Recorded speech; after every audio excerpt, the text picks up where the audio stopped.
Hello everybody, Ollamh here, and this is tentatively going to be a short video, but it's something that I wanted to talk about because it does affect me and the channel.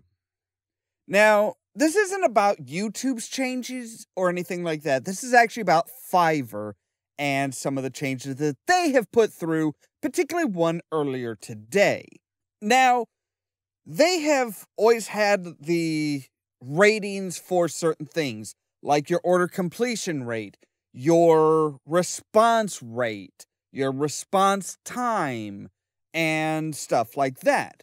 Basically, how many orders have you completed versus how many orders have you had to cancel or didn't complete on time?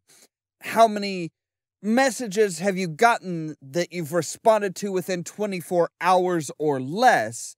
As far as your response time, they've always said whenever there's been a problem with, okay, well, a message was flagged automatically by the system as spam and it is affecting my response rate. They've always said, well, this isn't something that we really look at. This isn't something that is anybody else but you can see. It's for internal use only, and it doesn't affect anything else.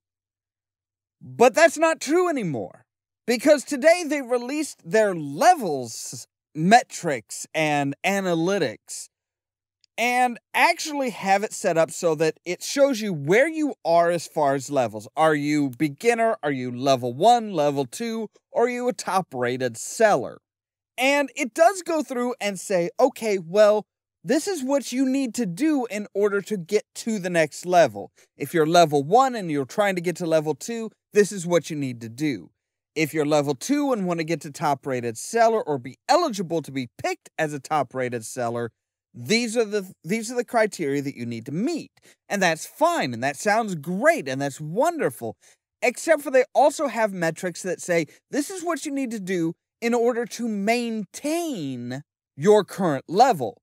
Meaning that if you don't meet their criteria of 90% response rate, 90% completion rate, and certain ratings and stuff like that, you can actually drop back from level 2 to level 1. Now this comes up as a major problem because they don't excuse any cancellations.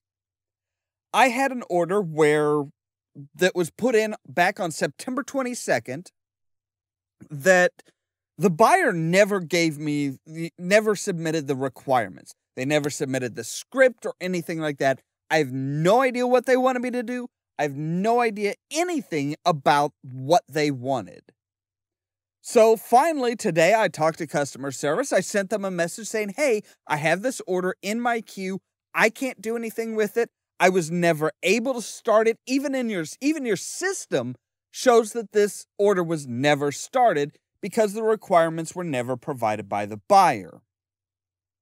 They canceled the order, and lo and behold, all of a sudden, my order completion rate drops, like drastically, down under the 90%. Now they're saying, well, you've got time to get it back up. It's not a big deal. We do this, actually, let me pull it up here so that you guys can see it. They said that the order completion rate is calculated based on the number of orders you have completed over the last 60 days. If you consistently provide a quality service and only sell a service you are able to provide, a single order that was canceled shouldn't hurt your level status. In general, to keep your current level, you should aim to keep your completion rate at 90% or above for the past 60 days.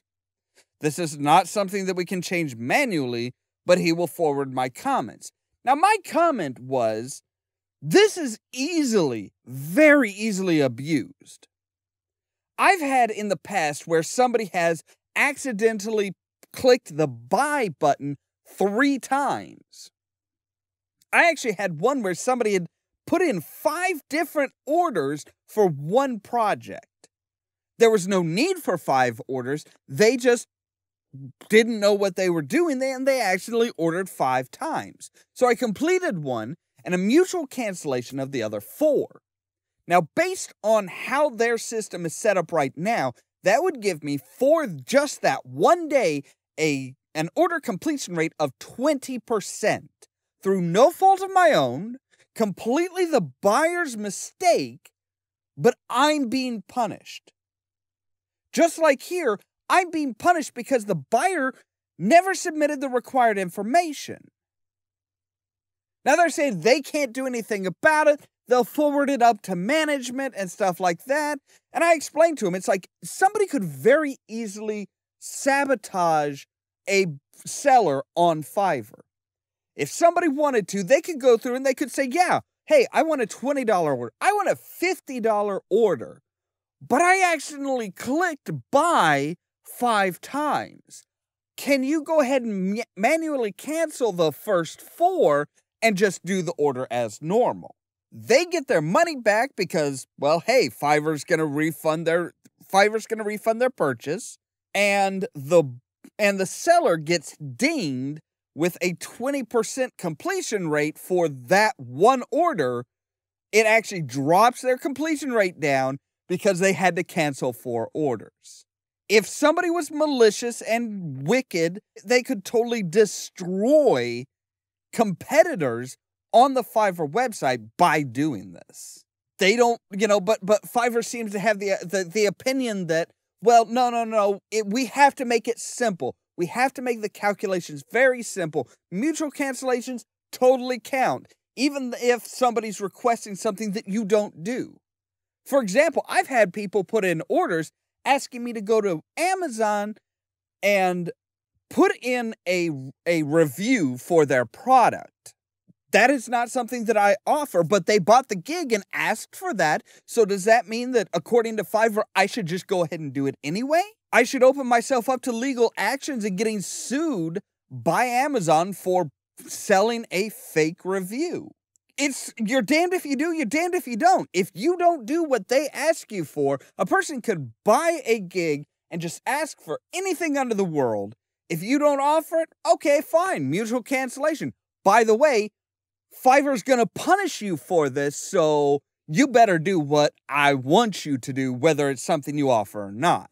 I don't think they've really stopped to think about it beforehand, and I don't think they're thinking about it now as far as how much of this is going to hurt the sellers. There are tons of sites that pop up every day, it seems like. There is a new site that's trying to do what Fiverr does. There's hourly, there's people per hour, there's all these different sites that are coming up and saying, hey, we're going to try and take chunks away from Fiverr. And right now, Fiverr's encouraging that. Being a level 2 seller, I can have a certain number of extras that I can offer. I can charge a certain amount of money for certain extras. I can, I can charge for, I can charge a certain amount for if I want to charge for voiceovers. If I want to charge more than $5 for some of my stuff, I can. But if I drop back down to level 1, I lose a lot of those perks. So that's my take on the new Fiverr levels and analytics tool. And obviously, I'm not a fan of this. I do use the site. I'm going to continue to use the site. And I hope they do better. I know they can do better. I hope they do better in the future. And I hope they correct this problem. As always, thank you guys very much for watching. And I will talk to you again later. Cheerio!